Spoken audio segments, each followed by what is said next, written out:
पाँचचोटि बनाएर घुर्नु पर्यो। मेरो नाम छुम्कले विकास, सबैलाई नमस्कार।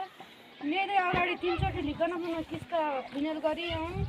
अझै पनि पसल खुजुरा पसल छुँदैछ। अझै पनि केही व्यवसाय गरौँला भनिकन अझै पनि एकचोटि निकालेपछि 4 चोटि हुन्छ। सबै मन्जुरी छ किन लागिने हो? कति लिने है?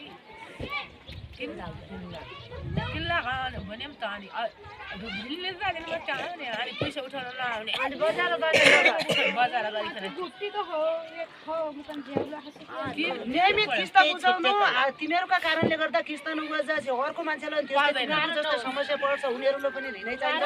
किस्ता नआउने तिमीहरूले किस्ता बुझाएन भने चाहिँ हामी लिन पाउँदैनौँ। पहिला हामीले त्यस्तै गरेर पर ललिता झन्ले हामीलाई त्यसरी फसाइदिए। त्यस्तो हुँदैन मुख्य न 10 चोटि दिए भने पनि घर माग्न जाँदा चिनी झगडा गरिन उल्टामुल्टी गाली गरे। नियमित किस्ता बुझाउने, नियमित किस्ता बुझाएर आएर आमासँग बचत पनि उठाउने, समूहमा उपस्थित पनि ल त्यहीमै पारिन्छ। त्यही गरेन भने हामी दिँदैनौँ। त्यो त अडियल